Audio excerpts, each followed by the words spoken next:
Hello friends, ഞാനും അമ്മയും അനിയനും കൂടെ താണ്ട നമ്മൾ കുംഭഭരണി കൂടാനായിട്ട് പൊയ്ക്കൊണ്ടിരിക്കുകയാണ് നമ്മുടെ ചേച്ചിയുടെ വീട്ടിലേക്ക്. അപ്പോൾ അതിൻ്റെ ഒരു ജേണിയാണ്. അപ്പം ഞാൻ അവിടെ വരെയുള്ള കുറച്ച് വിശേഷങ്ങൾ കാണിക്കാം.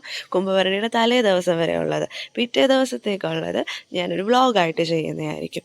അപ്പോൾ നമ്മളിങ്ങനെ വന്ന് ബസ്സൊക്കെ വെയിറ്റ് ചെയ്തിരുന്ന് ബസ്സൊക്കെ കിട്ടി. അപ്പോൾ ബസ്സിനകത്ത് ഇരുന്ന് നമ്മളിങ്ങനെ നാളത്തെ കാര്യങ്ങളൊക്കെ പറ്റിയിട്ടൊക്കെ ഇങ്ങനെ ആലോചിക്കുന്നതിനൊക്കെ ഉണ്ട്. കൂട്ടത്തിലാണെന്നുണ്ടെങ്കിൽ ഇന്ന് മറ്റത്തെയാണെന്നുണ്ടെങ്കിൽ ഉത്സവം. അപ്പോൾ അതുകൊണ്ട് പകുതി വഴി എത്തുമ്പോഴത്തേക്ക് നല്ല ബ്ലോക്കായിരിക്കും. അപ്പോൾ ഇപ്പോഴേ അവർ അവിടെ ഡ്രൈവറും കണ്ടക്ടറൊക്കെ അതിനെ പറ്റിയിട്ട് സംസാരിക്കുകയും എടുക്കുകയൊക്കെ ചെയ്യുന്നുണ്ട്.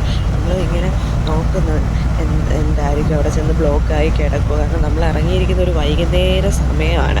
അങ്ങനെ പകുതി വഴിയൊക്കെ ആയപ്പോഴത്തേക്ക് ഞങ്ങൾക്ക് നല്ല ബ്ലോക്ക് കിട്ടിയിട്ടുണ്ടായിരുന്നു കേട്ടോ. അപ്പോൾ ഇത് നമുക്ക് കുറച്ചുകൂടെ ബ്ലോക്ക് മാറിയിട്ടുള്ളത്. അപ്പം കറക്റ്റ് ഭയങ്കര ബ്ലോക്കായിരുന്ന സമയത്ത് നമുക്ക് വീഡിയോ എടുക്കാൻ പറ്റിയിട്ടുണ്ടായിരുന്നില്ല. അപ്പം ഇവിടെ കുറച്ചുകൂടെ നല്ല ബ്ലോക്കായിരുന്നു. അത് കഴിഞ്ഞ് നമ്മളാണെന്നുണ്ടെങ്കിൽ ലെഫ്റ്റ് എടുത്തെങ്കിൽ പോകുന്നു. അപ്പോൾ അതുകൊണ്ട് തന്നെ പിന്നെ അങ്ങോട്ടേക്ക് തിരക്കില്ല. നാളെ കുംഭഭരണിയുടെ സമയത്താണ്. നാളെ പിന്നെ ഇടത്തോട്ട് ഭാഗത്തോട്ട് നോക്കി പിന്നെ പോകാനേ പറ്റത്തില്ല വണ്ടിക്കൊക്കെ.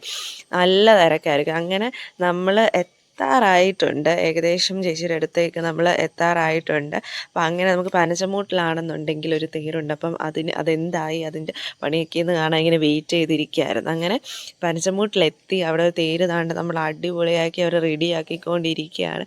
അപ്പോൾ ഭയങ്കര എക്സൈറ്റഡ് ആണ്. നെക്സ്റ്റ് വീഡിയോ കാണാം. Okay, by.